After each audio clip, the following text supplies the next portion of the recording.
Hello, this is Good Dennis morning. Geryl, and this, of course, is Saturday morning Paranormal Brew. Come on in, Grandmaster G. Hello, how you doing? All right, Can I you hear still me haven't okay? got up. Yeah, hear you perfectly fine. You hear me okay? Yep. We're good to roll, then. Yes, sir. I still haven't got over that trim beard. You're a handsome looking devil this morning. Look here, I've We're got mine trimmed. I trimmed mine up last night. Yep. we're supposed It, to it, get some more hot weather, so it'll probably get a little shorter even than this. yeah, Then I'll start yeah. over for winter. Mine was getting out of hand. Definitely, I had to do something. Uh, but we have William at an undisclosed location, and if you folks out there want him back, you'll have to send us some box tops to. Well, Gerald will give you the secret code later on. Uh, he's actually our mentor is broke down in town. He's having, I think, some car trouble somewhere or something like that, and that's why we're here without him this morning. I thought maybe they came and got him last night after that show you guys all had. Well, I tell you, it was a wild night last night. Gee, it was like I don't know. It's some of the worst interference we've had in a long time. But I think we were evidently saying some things. Take a screenshot. We were saying some things that were, I think, that the powers that be did not like, and I think that as always, has a lot to do with it. Unfortunately, I think. But it was a bad night, and just be glad though we're not in Death Valley. I think it's supposed to hit 135 today. So I saw a video yesterday of a woman baked a loaf of bread in her mailbox in Texas. yeah, I've also got the follow up on the lady on the plane. Did you get a chance to watch that? I think I sent it to you, didn't I? You sent it. I haven't got a chance Yeah. to. I got home last night after work, watched your guys' show, and then got up and realized that I was going to be starting the show this morning, so I didn't have much time to do anything. Yeah. Well, anyway, the follow up is that a friend of a friend of a friend says that this lady has not disappeared, that she's actually on a cruise. And good morning, Yolanda. And Raven Creek. And she has supposedly got a little bit more on the story of what happened. Uh, that that there was some kind of a mix up with a person sitting next to her, and uh, I think the woman said she had not been drinking and all that, and was not drunk. And but here's the thing about it, girl. When you hear some follow up on stuff like that, you gotta wonder if maybe it's intentional misinformation going on there. You really don't know what to believe anymore. I mean, especially if somebody comes up with something like a friend of a friend of a friend, kind of thing. I want to hear Right. directly from the lady. I want to hear what the lady's got to say. That's the main thing. So the jury is still out on that episode, definitely. But Well, I want to anyway, know. I want to know why nobody's got a hold of the guy sitting next to her that the problem was, or the stewardess, or whoever it was that she was having to deal with. I mean, why aren't they interviewing them? well, and that's kind of the stuff that's going on also with this new movie, Cry for Freedom, I think is the name of it. Um, there's a lot of people said that some of these theaters are trying to shut it down, and they're coming up with all kind of hokey kind of excuses and all this. But then AMC, which is one of the biggest movie theaters in the country, came out and said, "Oh no, we love it. We're not trying to do that. Uh, so like I said, you got so much misinformation. Hey Scott, you got so much misinformation out there. You just don't know what to believe anymore. You really got to be very careful what you say and what you believe because it could be very, very strategically placed misinformation. You know what I mean? Right. Yeah. Yeah, supposedly you can also watch that movie on Rumble if you have Rumble. Hmm. Yeah, I want to see it. I haven't had a chance. I've been so busy lately. Matter of fact, I had a scheduled show with Bettina Moss, but it got canceled. It's going to be on tomorrow night at 7 p.m. Eastern time, which is going to be kind of close for me because I have a show at 9. So I'm going to have to really, I'm going to have to Yeah, really watch my time. Yeah, you know you'll me, be I on can at the go you'll be off on the at the same rails. time we are. Yeah. So, but we were supposed to have it the other day, but yeah, I think I had a family problem come up or something, whatever, and so it's going to be tomorrow night at 7. But it's going to be interesting, and I'm also going to talk about on her show. I kind of feel a connection with her thing with the dog man incident, and I want to hear some more about that. She said the thing actually kind of spoke to her, telepathically, and I've heard of that happening in a lot of instances. But Gerald, that sounds downright to me, sound demonic in that respect. I mean, it gives me an unsettled feeling about that. If I ever, and I've seen Bigfoot, okay, so I was close enough to hit him with a rock. I mean, that's how close I was to him. He didn't talk to me telepathically. And if something does that, then I got to take a step back and look close at it, and say, hey, well, it's definitely going, because this is some type of a spiritual thing going on here, that, I've talked about that before. But anyway, I had an experience I never told anybody about. It may have been a run in with a dog man, so I'm going to tell about it tomorrow night. I've never really spoken too much about this, and it was a freaky thing that happened years ago, and it's still. I'm not going to say, I can't really say for sure 100% that it was Dog Man. Okay, that's why I've never really come out a whole lot about it. But it has a Dog Man connection. That's all I'm gonna say about it. You'll have to wait and hear the show. But anyway, uh, it's gonna be real interesting if anybody out there gets a chance to listen to it. Hey, Dog Man. Yeah. Um, so we'll make it interesting, I think, for everybody out there. Hey, Roxanne, and all. Have you? What have you got cooking for tomorrow night? Well, we got Tom Cardos coming on our show, Piercing the Veil, at 6 p.m. Central tomorrow. So, like I said, I'll be at the same time that you're on with Bettina, which don't matter. Well, you can go back and watch me, okay? And I have to do that with some of your shows. I don't get some of them. I don't get to catch live. I have to go back and watch them later, but that's okay. As long as you get to see it, that's the main thing. Yeah. But it's good. It's good that we can do that. I'm glad we can go back and not have to, miss it for good. Right. Yeah, and I like the But, old days of TV and rabbit ears. Once it's gone, it was gone. oh yeah. And the only remote we had were our feet. I had to walk over and turn the channel. Yeah. Growing Unless your up, I was the brother, remote. unless your little brother or sister was nearby. Hey, turn the channel. I was the youngest. I was the remote. I want to tell you something freaky, and this was back, of course, long before cable and satellite and all that. I would have to go outside on Saturday night and turn the antenna a certain way to pick up Atlanta, which was a big superstation back then. That was a big thing because they didn't go off the air at midnight. They stayed on. And I would have to go outside. I remember doing that many times, going outside at night, turning that antenna so I could pick up Atlanta superstation in Atlanta. That was back when Ted Turner was the big guy. Now, he was sort of like the Elon Musk of the 70s, Ted Turner. Yep.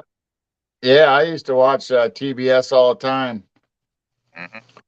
They used to have a lot of good monster movies on TBS late at night. That's why I was cranking it around there and get some good old horror movies and stuff. Oh, yeah. My favorite horror movie per se was called Shock Theater. I don't know if you remember that.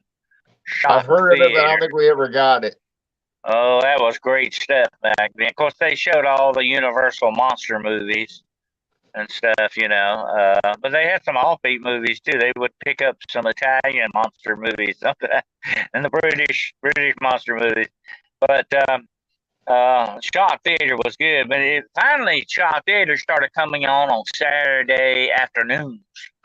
Oh, And unfortunately, that was a bad decision. They should have kept it at night because that killed it off. I think eventually, what kids were going to hang around the TV on Saturday afternoon, So I think that kind of did it in back then. But those were the days, my friend. Those were oh the days. yeah, yeah. I remember we had an old black and white console down in mom and dad's basement growing up, and my brothers and sisters were all older than me, so they'd have Barnabas Collins going on down there. Oh yeah, Dark Shadows. Dark That's one of my Shadows. favorites. We used to rush home from school, Gerald, to watch that. It came on afternoons, like about 4 o'clock in the afternoon. We would rush home from school to watch that. And to this day, I'm a big fan of Dark Shadows. It was real campy, but it was fun. It was good. It was interesting in the fact that it had a mixture of science fiction with it, not just gothic and horror, but it had science fiction. They had Dorian Gray, and they had Frankenstein like stories. They had werewolves. They had going through time and time portals. I mean, they had it all, man. Yep. So I think she's talking about Bettina Okay. Moss. Oh yeah. Okay. Well, now that'll be on YouTube. She has, I think, she simultaneously goes on YouTube. Raven Creek. I'll try to. I was hoping she would send me a link and I could post it on my Facebook. But I never did get a link. She got a link to it on her. If you can look her up on Facebook, she's got a link for it. But it's one that you can't share. I don't know why. Sometimes they have one like that, and I couldn't share it. But you can find it, I think, if you just look up. I think it's called Cryptonormal Encounters with Bettina Moss or something like that. The I name think of it. so. Mm. Yeah, when I was a kid, my brothers and sisters would play that Dark Shadows, and our basement had no windows in the room where the TV was. So I mean, it was pitch black. We had it on a black and white TV, and man, it was creepy. I was young then. Yeah, good atmosphere. Yeah. Then growing up, when I was in high school or later, we had out of Iowa, we had a window company that was Acre Creature Features. They'd show at midnight. Oh, They'd show all the old B movies, all the old monster movies, and the yeah. hand and the tarantula and all that stuff. Oh, yeah. That's kind of like Shock Theater. There was another one that came on Saturday nights very late. It was sort of like the late owls, night owls. It was like midnight. I think it was called The Inferno or something like that was the name of it. Real creepy. And they would have, I think, a lot of horror and science fiction, which was interesting. But it would keep you up to about 2 o'clock in the morning on Saturday night, watching it. Night Gallery and Night Stalker. Oh yeah, those are some of my favorites. I love the Night Gallery. I'm gonna tell you the good thing about the Night Gallery, more so than the Twilight Zone, because I love the Twilight Zone too. But the Night Gallery went and did more. It was more in depth because it was an hour. Usually, the episodes were an hour long. Usually, and they could do some of the really good old horror stories. And that's what the good thing about Night Gallery. And here's another thing about the Night Gallery. Rod Serling, I once talked to his wife, by the way. Rod Serling, and I've always wanted to meet him. A great writer. He had more creative control over Night Gallery than he did the Twilight Zone. So that's why it was so good too. Yeah, I liked Night Gallery. Well, I liked all of them, but Night Gallery was really good. Thank you, Raven Creek. Send me that link if you get a chance. and I can push it on out there too. Uh, uh, anyway, yeah, those were some great things. There's some great stories on it. Matter of fact, when I was talking about werewolves, I referenced one story that was on the night gallery, the Phantom Farmhouse. Oh yeah. Uh, that's a freaky story. It's about a family of werewolves. That was a great night gallery episode, by the way, and that's kind of a rare story. It's hard to find. I think you can find it on in the internet if you search to read it. But it's a great story. Really freaky werewolf story. Yep. Well, we X Files. got everybody in chat telling us their favorite one so far. The X Files was another good one. The X Files, of course, was inspired by the Night Stalker, definitely. That's what made it so good. It was inspired by the Night Stalker and the Invaders. You remember the Invaders, girl? Yep. One of my all-time favorites. Great series. You know what? I heard an interview not long ago with Roy Dennis. He's still alive, believe it or not, and he is. They did an interview with him, and he said he was ready to do another Invaders anytime he wants it, but it would have to be based in a nursing home or something. Yeah. That's evident. That's evident. He's a prisoner of a nursing home, I guess. But that's one of my favorites. And I always felt sorry for David Vincent. No one would believe him. He knew that the world was being invaded and taken over, kind of like us, Gerald. No one believed him, but he knew the truth. Yep. And that is a bad situation to know something and nobody believes you. And I've had that happen. That's what I told Bettina Moss when I saw her the other day. Two things occur in your mind simultaneously when you have some type of a paranormal event or a supernatural event. Two things simultaneously go off in your head. One is nobody's ever going to believe this, and two, if this is real, what else is out there? Right. That's the two things that will haunt you the rest of your life, and it does me that. I mean, those two questions still follow me wherever I go. Uh, when you have that experience, it changes your perspective completely. You know? Yeah, there's a lot of that out there where, like you said, nobody believes you. I mean, they've deemed us, conspiracy nuts and theorists, and they Oh try yeah. to get everybody to doubt you, so nobody wants to believe your story. And until it happens to them, then all of a sudden, then they want to talk to you and hear what you have to say and try to explain their experience. When all this time you've been trying to get people to listen to what your story is. That's not fair either, but that's the way they play. They never play fair anyway. They're always gonna play dirty. And believe me, they can get real downright dirty. Hey there, Rob. And um, that doesn't surprise me a bit. I mean, that's just their tactics. That's the way they operate. They've been doing that for a long time, Gerald. The more they can discredit you, they don't care if they ruin your reputation and your life. They don't care. Right. As Yep. long I as they mean, can shut you up. that was the whole thing, to discredit you and make everybody not listen to you, think you're crazy, even though you're telling the truth. But they tried that with everybody. They tried that with John Keel. They tried that with Ed Lorraine Warren. They tried that with everybody at one time or another has had to face that just about in this business because that's just the way they play their little game. Definitely. But Yep. to me, that makes it a little more interesting in a way. Bring it on! I'm challenging. I've been called everything in the book anyway, so there you go. It's water off a duck's back, as the old saying goes. I like that saying. Says you call me crazy until you found out I was right. And there you go. Yeah. Yeah. But I had my grandmother told me many years ago. She was a good old Christian woman, by the way. And she told me something that it was just her saying, but it was very true in many aspects. She said the truth will stand even if the world's on fire. The truth will, in other words, will always be there. No matter how much you might try to suppress it or to destroy it or hide it or push it away, the truth's going to always be there no matter what you do. So that's a good idea to think about when people are harassing you and bothering you. As long as you stay on the side of truth and the light, you're okay. That's the way it is. Yep. So I'm what do getting you want to get into philosophical this this morning. morning? I'm getting philosophical this morning. Okay.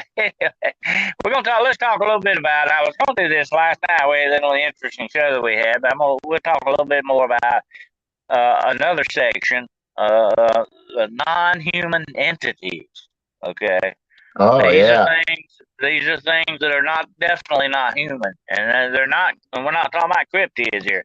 We're talking about some type of entities that show up like human. They kind of look human, but they're not, and they're definitely not. Now, one thing that falls in this category, of course, is the demonic. They have never been human, although they can take on the image of human sometimes.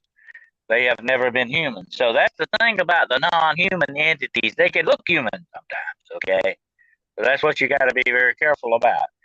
But, I've made that statement many times. I know I sound like a broken recording, but, I've said this before. There are things out there walking around. They look human, but they really are not human at all. Some of those are the non-human entities. What are they? That's a good question. I've had a lot of people ask me that. What the heck are these things? What are they doing here? Where do they come from? What do they want? You know, and there's some good questions that still have a lot of wanting answers to them. Uh, what do you think, Gerald? Do you think that there are perhaps interdimensional type beings out there? Do you think, of course, some of them could be what always termed as aliens? And that could be both interdimensional and all that. I think that's the way they travel. I don't think they fly around in spaceships. That doesn't make a lot of sense. I mean, not intergalactic travel. But they may use ships to go to their bases or whatever, but I don't think they use that for long journeys. So they would definitely be interdimensional in that respect. What do you think? Yeah, I mean it. If you go with like Occam's razor, the simplest explanation usually is the truth of the best one. I mean, I think of everything, whether they're extraterrestrial, interterrestrial, inner Earth, I mean, interterrestrial, ultra terrestrial. They could be dimensional beings. I mean, I think all those things kind of describe stories. I mean, some people say it happens this way where they disappear, so okay, we got a dimensional being or somebody or Bigfoot cloaked out or the alien just all of a sudden started glistening, like in Predator the movie, and this was gone. Yeah, yeah. I Well, mean, I think all those things describe, they could be I'll all tell you what. three, all four. One thing that falls into that category is shadow people, as they call them, shadow beings, or whatever name you want to give them. Uh, you have to wonder about them because I'll tell you the thing that strikes me about these shadow beings is their dimensionality. In other words, they can look like a flat shadow on the wall. They have no dimensional capacity to them like you and I have. They're more 2D, in other words, than 3D.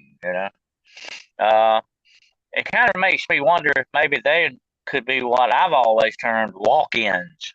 In other words, they just happen to be walking by through that dimension and you see them. In other words, but then you got other shadow beings, Gerald, that on a more malevolent level. They choke people, they attack people spiritually and physically. That sounds very demonic to me, and I have known the demonic to appear as shadow beings or just shadows. Sometimes they can be the shape of people, or they can just be a shadow. You know what I'm saying? I've had that happen. I got attacked one time very strongly by one of those, and all you could see in the shadow of these two red eyes looking at you. And there was a guy with me when that happened. It really freaked him out. Man. It really got him for a long time afterwards. He wasn't expecting anything like that. Of course, I had that happen before, but I was very close to it this time. and it attacked me uh, violently in some aspects, and also spiritually as well. They hit you on different fronts. But that's an interesting aspect of some of these so-called shadow beings. Some of them are malevolent, like Hat Man. You've heard of the Hat Man, Right. and a lot of people. And I've talked with people that have had run-ins with him. He is very malevolent. He's very evil in the way he approaches people and the way he does them. And here's the interesting thing about some of this, and that's why I feel sorry for some of these people. Some of these shadow beings seem to form an attachment, follow these people the rest of their lives. That's a bad thing too. So I think like you said earlier, there may be more. I think without a doubt, there's more than one answer to this stuff. You know, in that Yeah, there respect. has to be. I mean, like I said, I don't think everything fits into one box. I don't think you can just throw every incident into, whether they're extraterrestrial or ultra terrestrial or interdimensional. And I mean, you got so many terms. I mean, there has to be a separation of all these happenings going on. And, everybody Yeah, has their own experience and how things happen and how they describe them. They're not all exactly the same. They'll have little bits in here and there that are similar, but not all the same. that's true. And like I say, yeah, I've always said that when it comes to the paranormal, you have to put your brush up. You can't paint everything with a broad brush. Also, there's so many different equations to this problem. But that's one of the interesting non-human entities, the shadow beings. And another one are these what I call non-human beings that people spot in certain areas. I know you've heard a lot of stories about these where they run into somebody at Walmart or wherever they happen to be. And sometimes there'll be a family unit of them. There'll be like a man and a woman and two kids, and they have some weird vibes about these people. I know I talked to one woman one time that saw another woman somewhere, and she said this woman just gave her a bad, kept looking at her, kept staring at her. And she was just a creepy looking woman. She was a young woman, but she's just creepy looking. And she gave off that feeling, that weird vibration. And she said while she was watching this woman, she walked behind a column. I don't know where they were at, someplace like a store or whatever. She walked past this column and did not come out the other side. She was gone. She looked for that woman, could never find her. So that was almost like a spiritual type being. If you can disappear like that, you're definitely not corporeal, as the word is. You're definitely not human. Because humans can't do that usually. Uh, but that was very weird. But you gave out what gets me, and like I said this before, uh, and I'll say it again. When you get that feeling, pay attention to it. You know, you're running up against something you don't know about usually. Yeah, me and Jane one time was shopping at one of the bigger grocery stores, and we're sitting there going along. We're in the freezer section, and there was this big dude. He was big, just standing right in front of the freezer section, like where the pizzas are. And he's just staring, just sitting there. Then Hmm. as soon as we start coming down the aisle, his head just slowly turned and looked at us, and he had the blackest eyes I've ever seen. I mean, it was just like, I don't know if this dude was human. I mean, he no emotions, didn't say anything, didn't. It put a It was chill on you, weird. didn't it? Put a chill on you, didn't it? Oh As we yeah, used to definitely did not strike up a conversation with him. say. Definitely not. Uh, but that's true. And Dog Man, I'll answer that with what Rock said there. The Dog Man is found in many, many locations throughout the world, um, usually. And I have to wonder, and that's another avenue I've been investigating about Dog Man. I'm not going to get into it today, but if there might not be some kind of dark magical connection with a lot of this stuff. So, but anyway, I'll talk about that some other time. But the non-human entities are very strange. Now, there's another type which we would have to term alien-like. The ones that people describe. as having sort of an alien. If it's like the Men in Black, you know, who some people often think. I think they're downright demonic in my book, but there's also a school of thought that there might possibly be alien hybrids of some sort. So that would be another non-human entity, so to speak.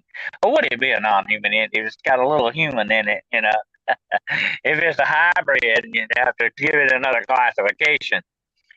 But that's an interesting one too, because a lot of people report these star children or whatever name they give them, and that they look very much like a hybrid of an alien human kind of a thing, more and more so than the black-eyed kids or black-eyed people. And you know, we need to really stop calling them black-eyed kids because they are people. They are black-eyed people.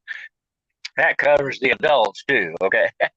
Right. So anyway, the alien hybrid, that's another interesting one. What are they? Why are they where they put out? Here's another thing, and I had this thought not long ago that with AI going on, I talked about this last night, that there's a possibility they could be seeding our civilization with these robots with AI to try to get them to learn from us or to actually assimilate the way we do things and all that, which would make perfect sense. If I were going to do that, I'd send one out in the public and let it, you know, try to do its thing.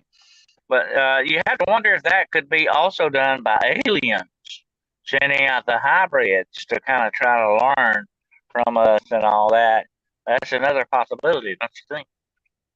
Yeah, they talk about, some of the grays or the little ones, that are actually really like a drone or a robot that, that's really AI or in a suit or whatever, however you want to, skeleton, exoskeleton, that they're not really human, they're not really alien, they're kind of a mixture of both.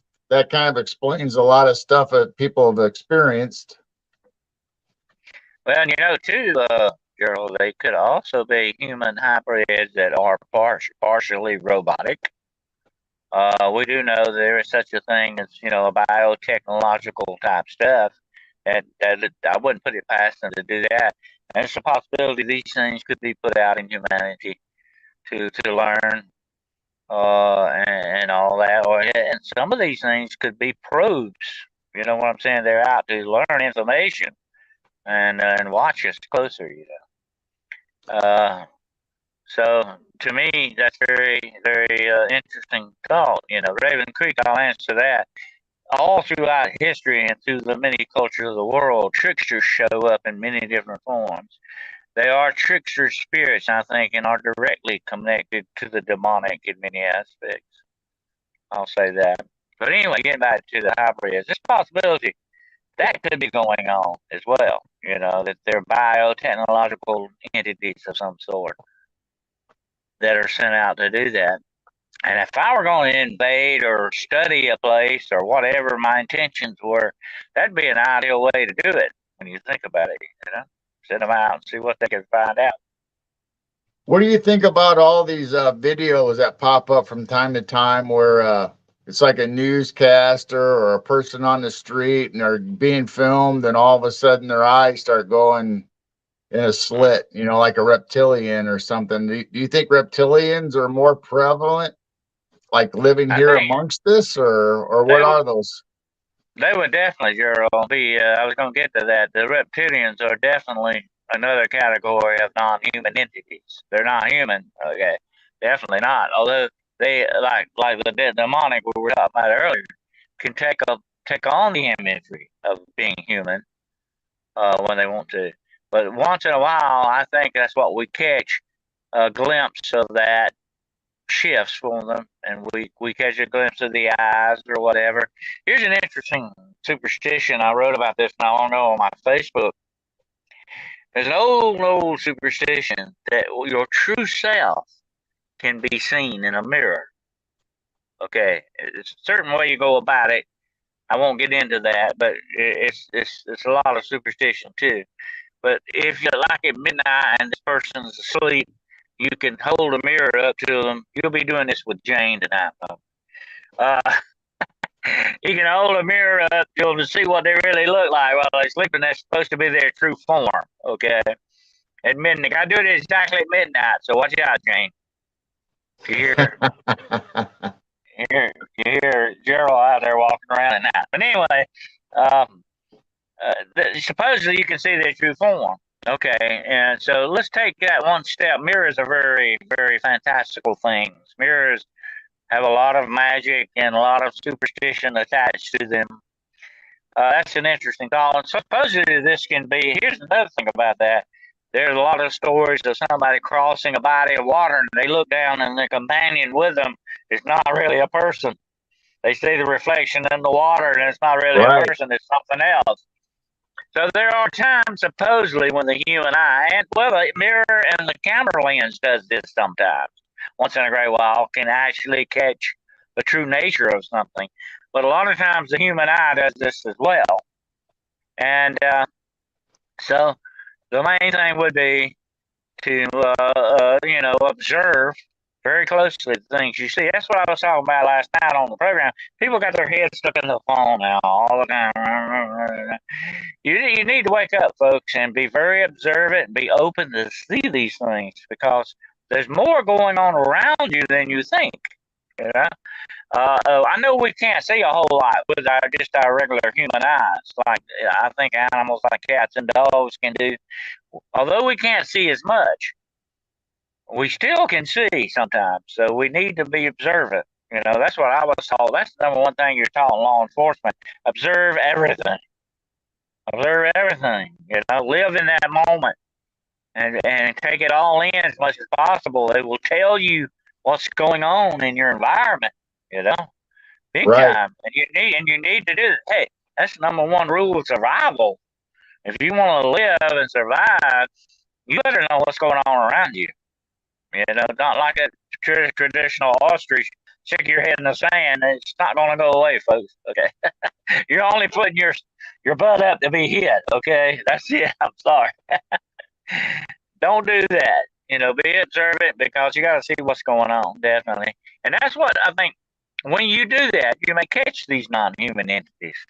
You know, you may catch that slip of those reptilian eyes or what that. And so far, a lot of people think that may be what happened with the lady on the plane. I'm not sure that's where they went down that way, but it wouldn't surprise me because people see this kind of stuff. It freaks them out big time. You know, what if you're with somebody? Think about this synopsis a minute, girl. You're at let's say a ball game and you're standing next to somebody and you look over there and you find out they're not human. You know, they're not really what they appear to be. There's something else. I mean, that's gonna freak you out. You know. Matter of fact, Gerald says I think I'm moving to the other side of the stadium. Definitely. Real quick. And I would advise you to do, by the way, if I want to find another seating arrangement. So that would be freaky, and I've never had that happen my own personal self, but I could understand why that would be very disconcerting, is the word would be. Well, I've told the story on the show before, and it's happened to me back in high school.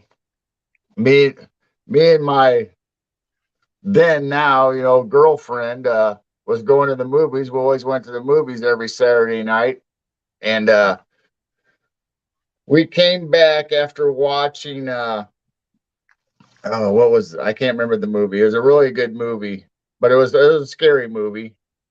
And we were on the way home and I turned to her to say something, and whatever was in that car seat next to me was not my girlfriend. I mean, I am not kidding. It was really? Oh. Yeah. And so I got scared and jartled. So I looked back at the road and concentrated and just kept talking, and she was talking.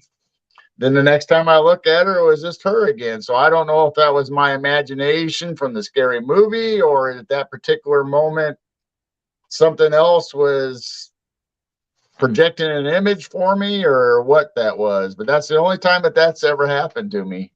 I tell you what, it was really scary. That would weird you out, definitely, especially in a car.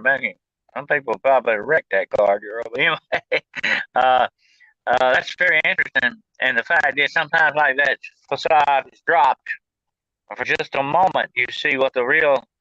And here's the interesting thing about that, girl. There's a spirituality to people, and we can maybe sometimes view that spirituality. What you might say have, in other words, what I'm saying, and I don't know who the lady was, but what I'm saying is, for just a moment in time, you might have actually got a glimpse of what her real true. Maybe I'm not saying she was alien or whatever, but her true form, her true uh, nature came through for just a moment, and you saw it. Well, You got a glimpse of it. we were together all through high school and a little bit beyond that. So I never ever saw that again. So I'm not so sure it was her, that maybe it was something else that projected an image, or Uh, maybe my mind saw that. I don't know. I mean, it could have been. It could have she been was really something good. she was really nice and Subconscious. sweet, and I never ever had any problems. I mean, that was just the She only was. incident that I can recall that happening. She wasn't a black witch trying to get a spell on you there, man. But No, uh, uh, I don't know what it it was. could have been your imagination a little bit, since you'd just watched a horror movie. Could have triggered that too. That's another aspect. The human mind can play some funny, freaky tricks on you sometimes. I've had that happen too. You got to be very careful. But like I say, that's why you should be very observant and watch for these things. Uh, and all that. But I think, and I'm going to tell you this, I'll share this with you. When I was younger, and I still can do it if I concentrate a little bit, I used to could look at people, Gerald, and actually see an aurora around them. An aura that would surround their head. I don't know if you've ever been able to do this or not, but I could do it. I could actually see this aura like around certain people. And sometimes it would be bright. Sometimes it would be somewhat colorful. Sometimes it would be dark. And I've always picked up, was this some type of a spiritual energy these people are putting off, you know? And I've always wondered about that. Uh, I think we do, being spiritual creatures, we do put off a certain type of a spiritual energy. And maybe the reason being she was scared by the horror movie. Maybe she was putting out bad vibes because of what she just watched, and you picked up on that. You know what I'm saying? That's a Right. possibility.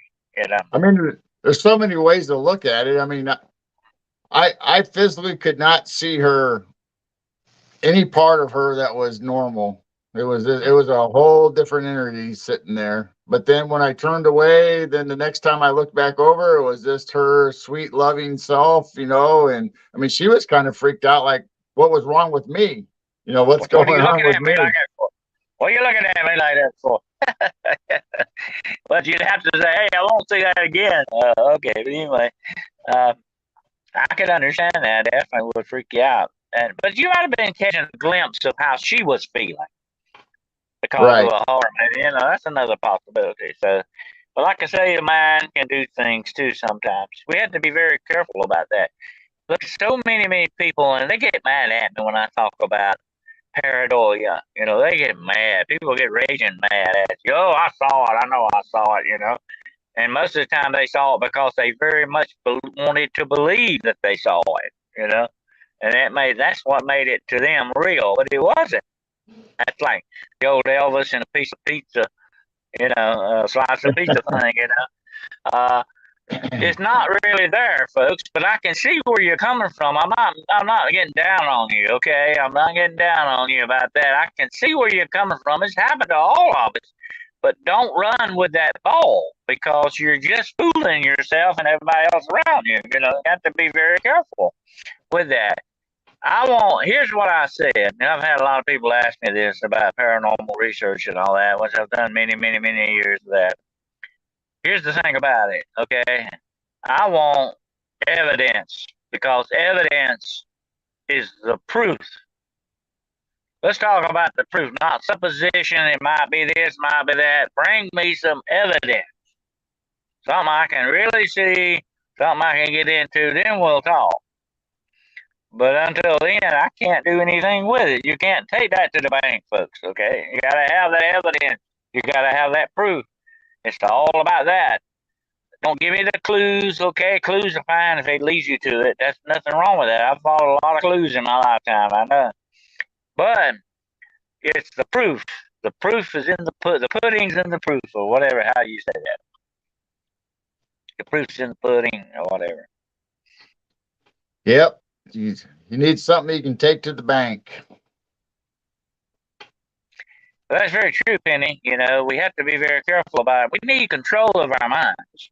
When I talk about being open, we should be open to what's around us, but you don't want your mind to be a swinging bar doors that are always open. I mean, you got to be very careful how you approach that. You know, you've got to guard your mind, your emotions, your mentality, your spirituality, your body, physically. You got to guard those gates. Okay, keep a good close watch on them.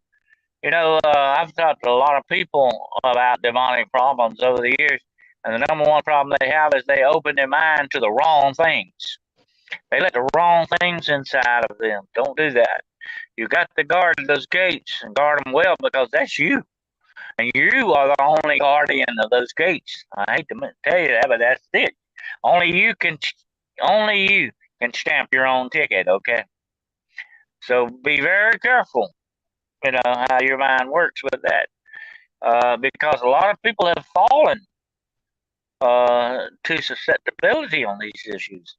I have to wonder how many mental hospitals are filled with people that have done that. You know, uh, and let that happen to them. So you have to be very careful.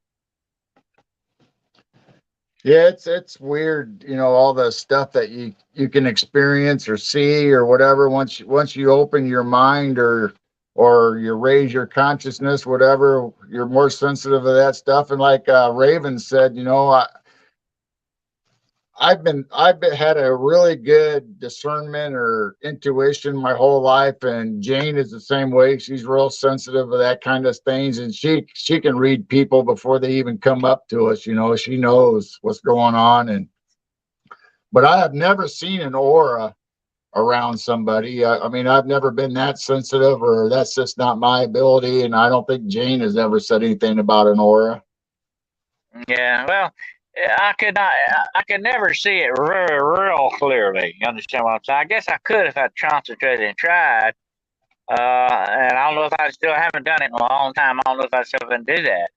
But I think I was picking up on spiritual energy. I think that's what it really Right. basically is. I think a lot of it. But you know, a lot of times, uh, people I think can get fooled because of the way they believe something. If you believe something too much, and some things out there know that, and they can use your belief against you. So that's another thing you got to really watch out for. And that's the crazy thing, folks, about the demonic is the fact that they can take the imagery from your subconscious, the things that frighten you or the things that concern you, and use it against you. I remember very well one case with this young lady. She had a little child, and her sister had a child. And one day she saw her sister's boy running through the house. It wasn't her boy now, it was her sister's boy. And she went and asked her boy, I said, "Where's little Toby at? I saw him just now." He said, "He's not here, Mama. There's nobody here." So she even went and called her sister and said, "Did you bring Toby over here?" And she said, "No, he's here with me." But there was a spiritual manifestations problem going on in that area. And I told her something wanted you to believe that you were looking at two kids when there was only one there. But it was using that imagery that you already knew to try to catch you off guard. And that's the way these tricksters, so-called trickster spirits, will do. I think they go far beyond being very tricksy. I think they get more into malevolence, downright evil, hatred stuff here. They're not just trying to trick you for fun, although that's I think part of their little repertoire.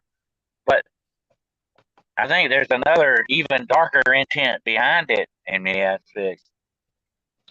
Yeah, But because there's You know? always those stories, where any chink in the armor they can use, whether Oh it's yeah. an image that they portray, or they could look like your loved one or your best friend, or just a normal person on the street. That's the image they portray in your mind. Whether they actually look like that or not, who knows? Then you always have those stories where they use your loved ones' voices, kind of like we've always talked about, where they try to lure you in, because of a familiar voice. That's supposed to be an ability of Sasquatch and Dogman too, by the way, being able to lure people by familiar voices. That's very demonic to me. That I've run into that in many cases. Though I could tell you a lot of cases that's happened. Uh, well, these things will use that against you. So that's why I say it's just like, girl, if you and I were two knights in armor and we're about to battle each other, you know what's the one thing I look for? I look for wherever your weakness was in that armor. So that's where I would attack you. That's the smart thing to do, by the way. These entities, these things are not stupid, folks. They know how to work, and they know how to push your buttons when they want to. Trust me, they do. Yeah, we always talked, every time we talk about hearing voices, we always get back to the sirens, and where they Yeah. lead you to your doom. I mean, it's never a good thing when you hear somebody calling your voice and you don't see the person. I mean, it can't. Mhm. And what the fabled sirens of old would do, they would sing a song, and in the song you would hear the voices of home, your wife or your Right. kid. They would bring that longing up into you to come to them, come to them. That's what it was all about, drawing you to them to your death. Actually, they would drown you in the sea. That's why Ulysses told his men to bind him to the mast, and the rest of them they put wax in their ears. Put wax in their ears so they couldn't hear the sirens. But he said, "I want to hear them." It almost drove him insane. If he had not been lashed and tied to the mast, he would have jumped over and killed himself. He would have went after him because he was looking. What was the number one thing on his mind was getting home to Penelope. That was it. Right. And that's what they touched on. They knew what to get to him at. So that's what you. That's the number one thing you got to watch out for, folks. They know how to get to you, definitely. And that's a big psychological thing when you think about it. If I was really your enemy, girl, I would study you and understand what your biggest psychological weakness was. That's when I'd go after you at. And that's just the way your enemy works. And if you ignore that, you're being stupid. I hate to tell you that, but you're being stupid if you ignore it because you're open to what's going to happen, some bad stuff. But people never learn that lesson, unfortunately, or some do the hard way. You know. But Yeah. these things can be insidious. These non-human entities are not human, folks. They don't have the same feelings. They don't have the same emotions as you and I have. They're cold and analytical in the way they have no soul. Like they have no feeling. It's like a shark will eat you up and never think twice about it. I've met some women like that, but that's another story. I just happen to think, while we're talking about hearing voices, the account of Admiral Byrd in Antarctica, he said that they took over the plane when they took him down into the inner earth of the cavern, and he could hear them in his mind talk to him and tell him, it's okay, we got it from here, we'll guide you in. So I mean, it's kind of like they have that mind control, that mind speak or whatever with humans somehow. That's what I said earlier. If something starts talking to you telepathically, you better heighten your guard immensely. There's something going on there that may not come out in a good way. Okay, you better be very, very careful if something starts communicating with you that way. And if you hear these voices that have no true source, don't answer them. Don't go with them. Don't fall into that trap. I was taught that when I was a little kid. That you just don't answer unless you know exactly who's calling you. You know what I'm saying? And that was always a big thing with the old folks. They knew that there were kind of tricky tricksters out there that used this against you. And I've heard this happening with many doppelganger cases, you know. And Right. look, that's another non-human entity, the doppelganger. It's not really human. What the heck is it? It's a mirror image, almost like a tulpa of someone else, a spiritual image. But is it really human? It doesn't act in human ways, and sometimes, it's very malevolent in some ways. Yeah, There you anytime you're dealing with like familiar spirits or familiar voices or anything like that, like you said, you have to have your guard up. I mean, you can't you start getting emotional or thinking about, whether that was your mom's voice or your sister's voice or a loved one, it starts opening your mind and just lets them creep in even a little further than what they had before. Like we said, any chink in the armor, they'll use it. go. Oh yeah, that doesn't surprise me a bit. But it's just the same old story. They use these techniques over and over again. Why? Because they work. They work. They don't use something that doesn't work. They're smart in that respect. Um, but there are, and I'm gonna talk about that with Bettina Moss about the cryptid eggs. There are some things out there that have no form, you know, and you may not see them, but they're there. Whether or not you see them, sometimes you can feel them before you ever see them or ever have any evidence of them being there. So go with your feelings a lot of times. Just don't be too open about it. I mean, don't be trusting to these things, because that's on the X Files. Trust no one, especially if somebody's telepathically talking to you or calling you that shouldn't be there. I've had many cases, Gerald, where people have that knock on the door and people go and open the door.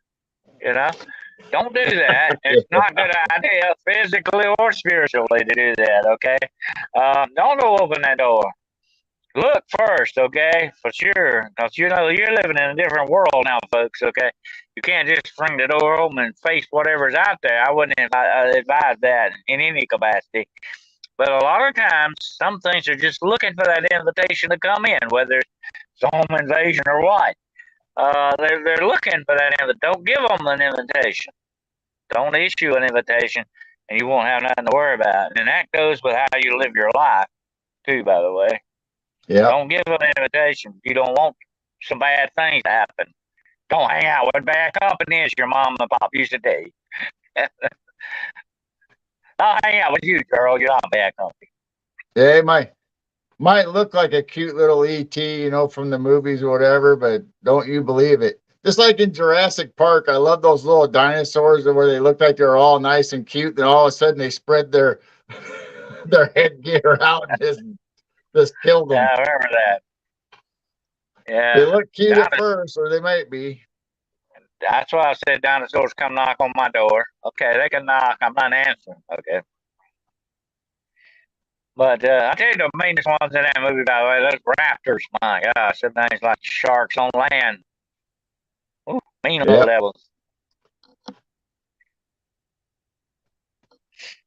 I remember there was a movie one time that made me think about that. That was called The Last Dinosaur.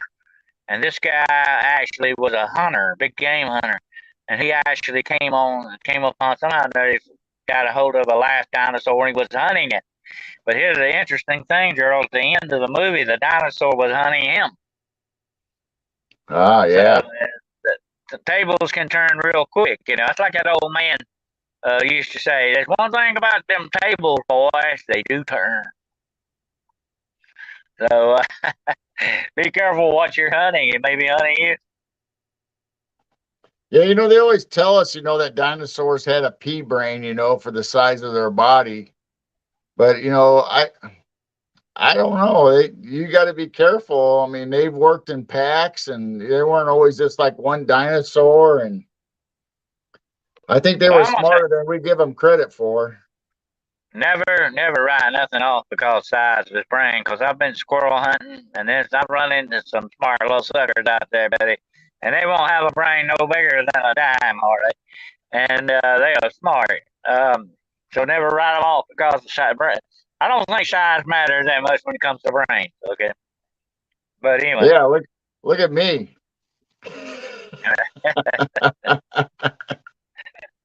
look at me. I got a small brain, probably. I found my brain's all messed up anyway. But anyway, it's been pushed down and hit. I tell somebody I'm 6 foot, about 6'4", and I could show you the dents in my head. Okay, you don't want to be that tall. Okay, but there you go. You get a lot of those. Uh, and you don't buy your clothes off the rack at Walmart either, folks, when you get tall like that. But anyway, Yep. uh, that's the way it goes, though, in the world. There's so many things that we have to be very careful with, especially the non-human entities, because we don't know a lot of their purposes, the nefarious things they may be up to, and what the heck are they doing here, and why are they harassing us? You know, so we got to be very careful when you deal with those things. But to me, the non-human entities are a very strange and weird part of the paranormal, supernatural. They can be, I think, downright very dangerous. Very much like the man that picks a woman up on the side of the road, and she needs to go somewhere, and he gets there, and she's no longer in the car anymore. There's just a puddle of rainwater or something in on the seat or whatever. We have a very famous ghost story not close to where I'm at about a man in a yellow slicker, and these people pick him up on the highway, and he tells them he's got to get somewhere down the road, and they take him, and when they get there, he's gone, and there's a puddle of rain water. Even if it's never been raining, there's still a puddle of rainwater on the seat because this man supposedly died on a rainy day in an airplane crash near there. Very famous ghost story around here. But ghosts would be considered to a certain extent non-human entities because they're no longer human. They're ghosts, you know. So that's another thing. That's another thing for another show one day. But anyway, uh, that's another thing you run into: the spiritual entities that may look human, but they're no longer are human. You know, they may have once Right. been human, but some of these things have never been human. So that's another aspect you got to remember too.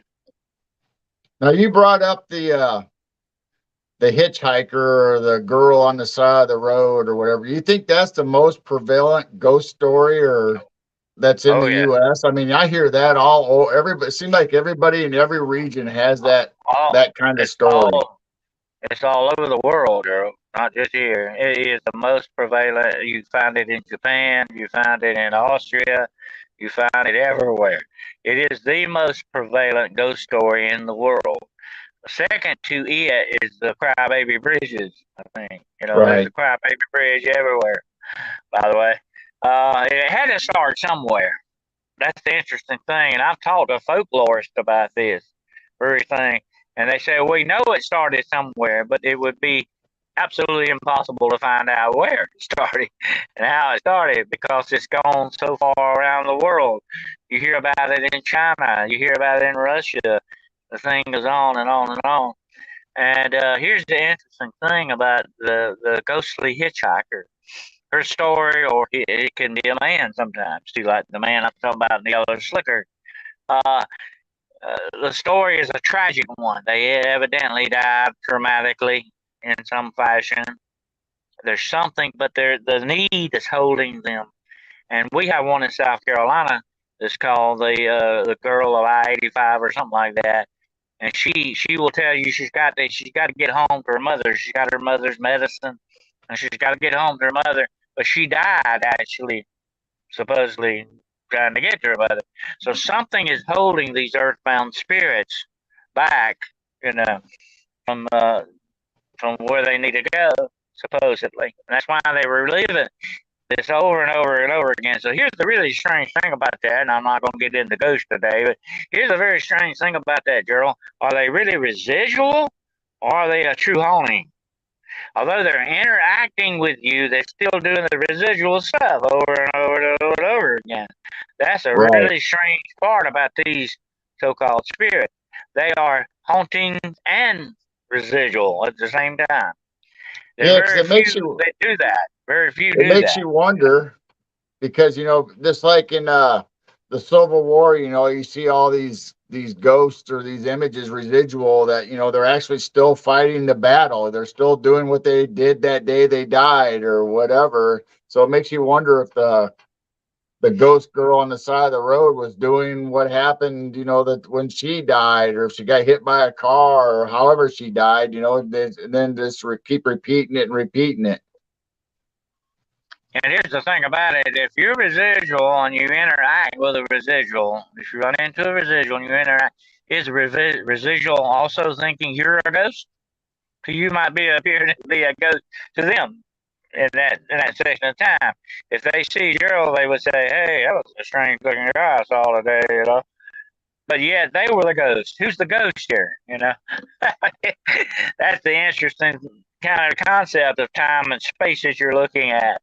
Uh, if the residual actually interfaces with you in some way or another, but if it doesn't, then you're just seeing a film, like a replay over and over and over again of the same action. It might be a murder, it could be a death, something traumatic, over and over and over again. And then there are residuals of people just doing their everyday thing, you know. So I have to think some of that may be actual time travel to a certain extent. You may be actually looking at an image back through time. Uh, and it doesn't have to be traumatic. It doesn't have to be something spooky about it. It could just be people Right. doing it, hanging out the wash, you know. Uh, it could be something very similar to that. You're just seeing it again. So that fascinates me because that is a piercing, as your show says, piercing the veil. You're piercing space and time for just a moment, and you're seeing something that happened so long ago. You know, does this happen with future events as well? Do we pierce that veil and see the future sometimes? You know, we have to wonder about that.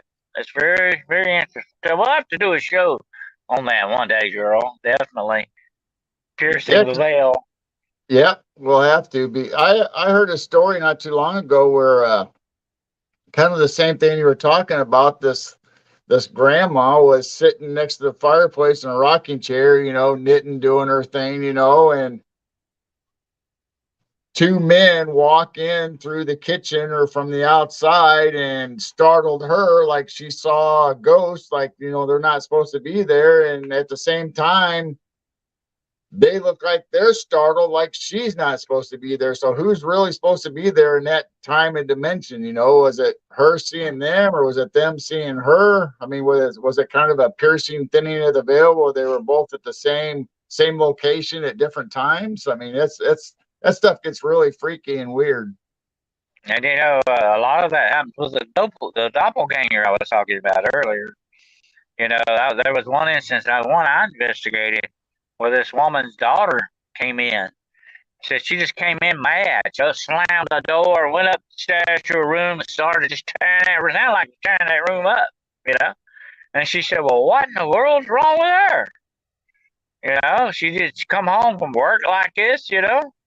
Did somebody do something to her or what?" So she went up. She was fixing to go up the stairs and asked what the heck was going on when the front door opened and her daughter walked in again.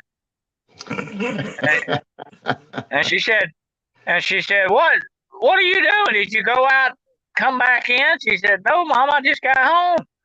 She said, "Well, what are you mad about?" She said, "I'm not mad about anything, you know." She said, "You just went up the stairs.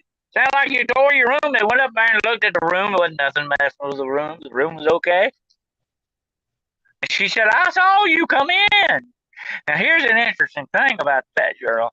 Did she actually see a sort of interwoven time frame here? You know, did she see something that might have occurred in another universe for just a moment? You know, maybe something went bad with the daughter in the other universe, and it kind of bled over into this. And that's an interesting concept about doppelgangers. Do they belong in the same universe with us? You know? Yep. Me and Jane did a show on piercing the veil one day. We did it all on glitches in the matrix, you know, and the one story that I told that I read, it was somebody else's experience or story,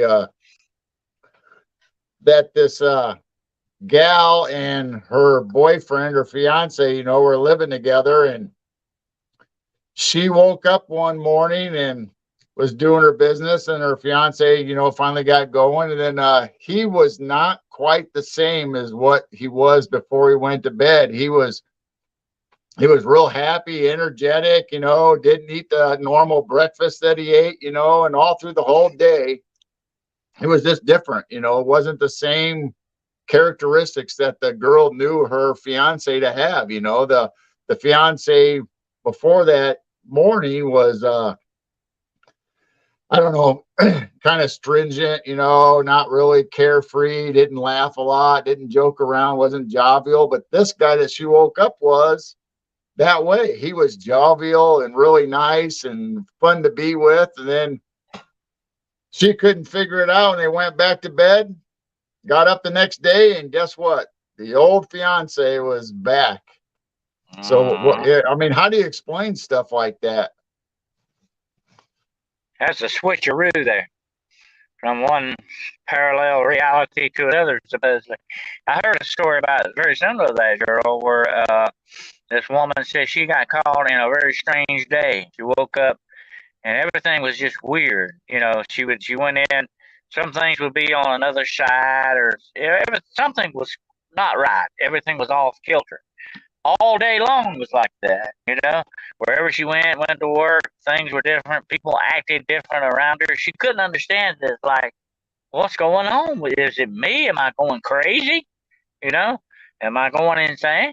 She couldn't figure it out, and said that it worried her all day. And finally, she went home. She was tired. She went to bed. When she got next morning, everything was okay. And she often told me, she said, "Did I exist for one day in another universe than what I'm usually supposed to be in?" That's an interesting thought. Uh, and the people you encounter in that, are they different? If she had interacted, like you say, with a fiance, somebody you know very well, um, would act different around you. Some screwy is going on, definitely. And if you get that feeling, it's kind of like Groundhog Day, the movie Groundhog Day. You're caught the time loop over and over and over and over again. You got to try to figure it out and get it right. How many times you gonna do it? That would be an awful thing to be caught in a time loop like that. And think about taking one more step. And I've had many stories of people getting lost in the forest. That happened to me one time. I think it was sort of a time slip thing where I followed a trail in the forest, a trail I knew like the back of my hand. Okay, I'd done it a lot of times. I knew this trail. Okay, and one day I go down this trail and I end up in a different place altogether. It was really weird. And here's the thing about it. When I got to this place, everything was silent. I mean, deathly silent. No birds, no squirrels, not even the wind was blowing. Nothing. It was just dead silence. And it was very strange. And I got the weirdest feeling that, hey, I'm not really supposed to be here, kind of a feeling. What is going on? So I went back down the trail. I went back all the way back down the trail. And they asked me, said, "What you back for, Dennis?" I said, "Well, I don't know. I had a weird experience. And I noticed my time was off. The time it usually took me to go down this trail was like about 10 minutes, okay? And when I got back to point A again, I was like almost 30 minutes off. And I didn't stand around there talking that all this time, okay? I lost about like 10 minutes coming back, per se. So I went back. I turned back. I said, I'm going to see what the heck is going on. I got a compass, and I went back, okay? I got back. I went all the way back, and I ended up where I was supposed to be. Everything was fine. And I said, how the heck did that happen? Did just for some moment, did I go through a portal of some sort? And the only thing I can tell you that that's a possibility because um, the magnetic compass deviated a little bit when I went back that time to its true form. I could never figure out exactly what happened. Only that time for 10 minutes or so, I wasn't where I was supposed to be. I don't think. Weird, very strange thing. But I know, but later on, around that same area, girl, there would be a deviation in compasses sometimes. I think it was some type of a portal in that area somewhere. Now, if you go up into Canada on the Coca-Cola Highway, the interstate they have there, there is supposedly a section of road that if you're there at whatever the right time, right place, or whatever, that you actually start losing time, like you're in a glitch where you never get to where you're going. You lose hours. I mean, I've heard of stories where they talk about Yeah, they've lost 2 or 3 hours. Then for that's no why. rhyme or reason, all of a sudden they're just back on track and they're reaching their destination like they never had that 2 hour gap on their trip. That's why I've run into a lot of stories like that, girl. That's why I say that watch that compass needle. That can tell you a lot sometimes. But I think that is why I always say that portals can be naturally occurring. I think they can be manipulated, they can be man-made, or they can and it could be brought about by dark magic. But I think they can be naturally occurring sometimes, and that could be an explanation for why some people disappear and never are seen again.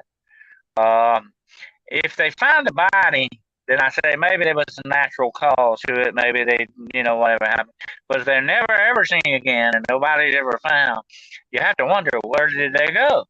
You know, and I say that could be one explanation, not the only one, but it could be one possibility that they wandered off into something like that. I know what I experienced that day was very unsettling, and the fact it just did not feel right. You know, it didn't feel right, and I picked up on that immediately when I got the hey, this is not where I'm supposed to be. And it was a different area.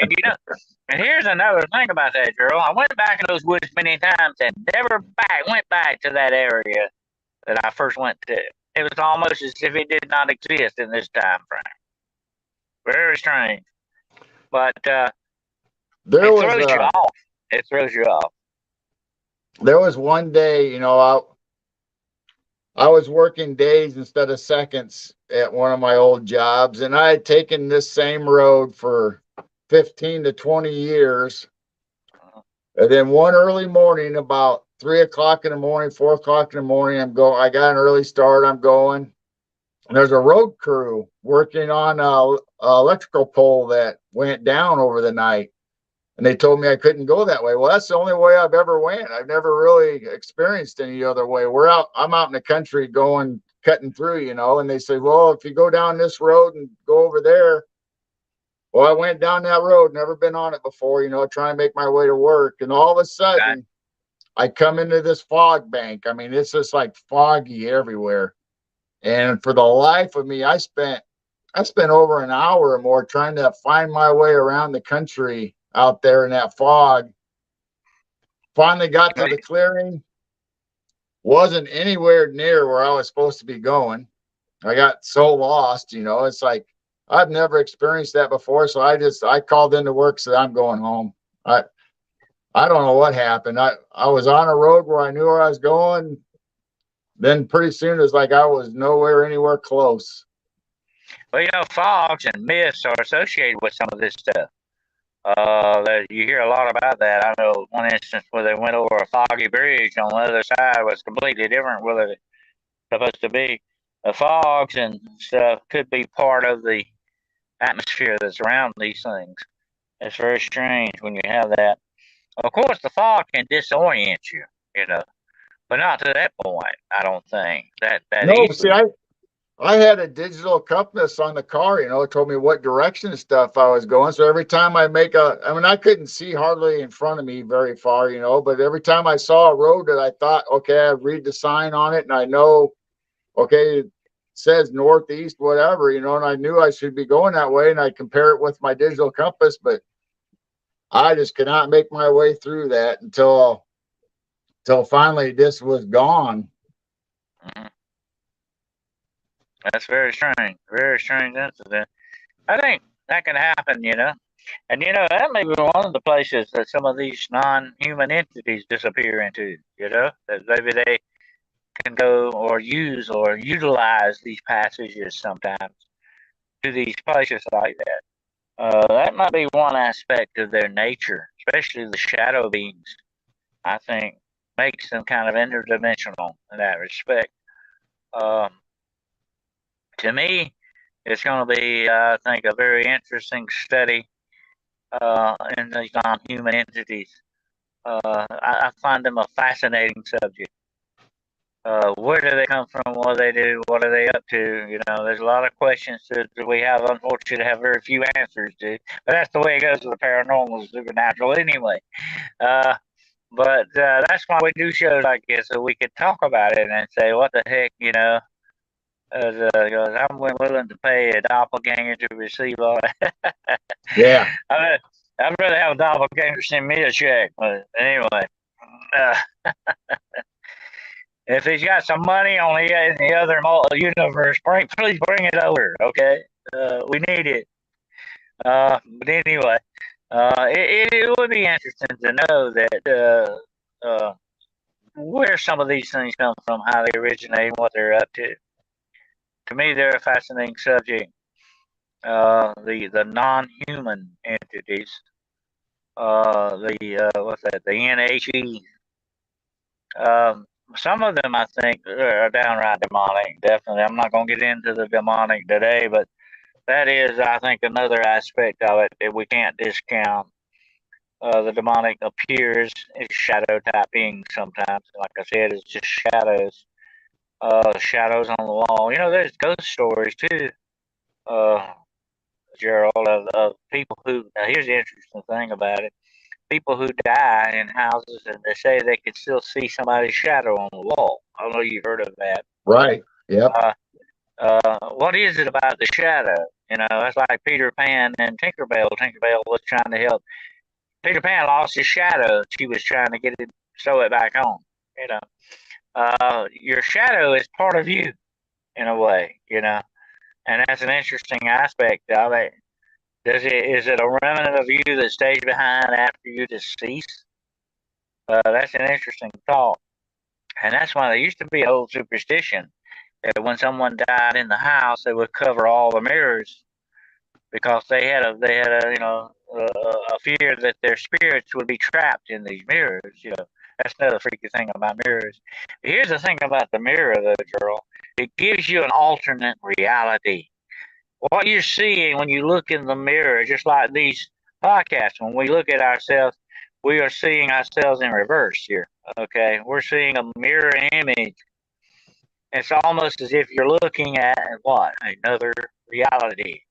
Right. And it's an interesting thought that a lot of these non-human entities are connected to mirrors, bodies of water, wherever there's reflection. I've heard of many stories of people supposedly seeing spirits and things like that, including non-entities in window frames or glass doors. What's going on with that? Are we looking through a different dimension with the Alice through the looking glass thing here? You know? You know, that's a strange thing about mirrors, though. I mean, it's been in lore forever, you know, about whether it's a portal or you see, you know, the real image like you were talking about earlier of a person in it. You know, you actually see what you really are. But I mean, mirrors these days aren't made the same, so they kind of say that you can't really do that with modern mirrors, or some of them. They don't use the same ingredients when they back the mirrors. So if you go out and buy an old one, you got to be careful what's inside that mirror. You know, if it's an antique mirror or an old mirror, I mean, you got to be careful. They say they can trap spirits, like you were just talking about. Well, you know, we've talked about that before about the cross mirrors. You know, when you cross mirrors and you look into those mirrors, you're like looking into forever. You're looking through dimensions down a tunnel of mirrors. Uh, Really, a lot of people say that's not a good idea to mess with that because it could be a way to possibly open portals or dimensions, um, or have a dimensional shift. I've been reading and talking and interested in this guy I know overseas is an author. His name is Graham Phillips. He's written several books. This man's sort of a modern day Indiana Jones, and he had an interesting paranormal experience with time reality shifts. things were happening around them, and that's a fascinating book he wrote. It's called Strange Fate. And it really was fate, almost like taking a hand and doing some things, pushing them this way and that way, guiding and leading them the ways. What is that something out there? You know, that nameless something that might be the hand of fate itself doing these things. It's very interesting. And it was distorting reality to a certain extent. There were alternate realities showing up with this guy. That's freaky stuff. I want to talk to him about it. Definitely, we'll have to have him as a guest. A very interesting thing had happened. It just happened not only once to him, but twice so far. In another case, this shifting reality. That is fascinating to me. Now, you know me, I love time travel and stuff like that anyway. And you start shifting reality, that's got me, from day one. So that's an interesting concept of all this. But anyway, I think we're over the hour and a half mark. You about ready to wrap it up here, sir? Yep. Go ahead and give out all your information and your shows you're coming on here. Then I'll end it with mine. Okay. Well, of course, we'll be back here tomorrow, Sunday morning, for Paranormal Brew Sunday morning show at 10 a.m. Eastern time. But tomorrow, I will also be doing my standard show, Demonology Today, at 9 o'clock p.m., which can be found on YouTube. But also, I will be appearing with Bettina Moss at 7 p.m. tomorrow. That's Eastern Standard Time. You can find that on YouTube too as well. And I'll try to have a thing on my Facebook so you can add that. And so that's what I've got coming up tomorrow. How about you, sir? Yep, like you said, we'll be here tomorrow morning. I'm hoping William will be all right and get his vehicles all straightened out, and he'll be able to join us, and we'll be us three tomorrow morning. William who? William. Oh, yeah, him. Yeah. Okay. Yeah. Me, you, and William will do our normal show hopefully tomorrow, and then Sunday evening at 6 p.m. Central, it'll be the same time Dennis is on his show with Bettina. It'll be Piercing the Veil. Me and Jane does every Sunday at 6 p.m. And of course, Wednesdays or early Thursday morning at 12:30 a.m. Me and Jane does a Night Owl Lounge where we concentrate on the chat and we get them involved and talk about all kinds of paranormal and high strangeness stories, whatever they want to talk about. That's the rabbit hole we go down. And well, it's been fun, Dennis. It's been a great time. Yeah. That's been, I think we kind of turned the non-human entities inside out a little bit today. Yep. So we'll see. We might get into that some other time. We'll get some more stuff going. I like to talk about the doppelganger effect too. That's an interesting thing as well. So there's a lot of stories on that. So we might do another show about that, and we'll see what we get into tomorrow. Who knows where we'll go? Tune in tomorrow, folks, because who knows where we might end up at. You never know. All right. Well, we appreciate you all listening. We appreciate you all listening and sticking with us here. And we'll see you tomorrow. Geryl, you close out, my friend. All right. We will see you all tomorrow, and everybody have a good day and love you all. Be kind to others. Adios.